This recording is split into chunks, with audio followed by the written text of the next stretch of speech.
कोल्हापुरातील करवीर गर्जना ढोलताशा पथकाच्या वतीनं गेल्या 7 वर्षांपासून गुढीपाडव्यानिमित्त हिंदू नववर्ष स्वागतासाठी शोभायात्रेचं आयोजन केलं जात आहे. या शोभायात्रेचं यंदाचंही 8वं वर्ष आहे. मराठी शाळा आमचा मान, अवघे करू तिचा सन्मान ही संकल्पना घेऊन यंदाच्या शोभायात्रेचं आयोजन करण्यात आलंय.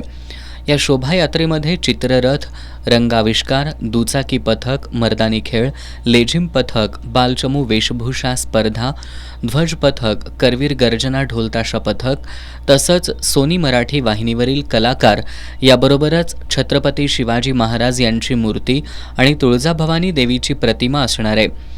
यामध्ये सुमारे 500 जणांचा सहभाग असणार आहे. मिरजकर तिकटी इथून सकाळी 9 वाजता शोभायात्रेची सुरुवात होणार आहे. त्यानंतर बिनखांबी गणेश मंदिर, महाद्वार रोड, गुजरी कॉर्नर मार्गे भवानी मंडप इथं यात्रेची सांगता होणार असल्याचं युवराज जोशी यांनी सांगितलं. शोभायात्रेची माहिती देण्यासाठी आयोजित पत्रकार बैठकीला श्रेया जोशी आणि आशय बागल उपस्थित होते.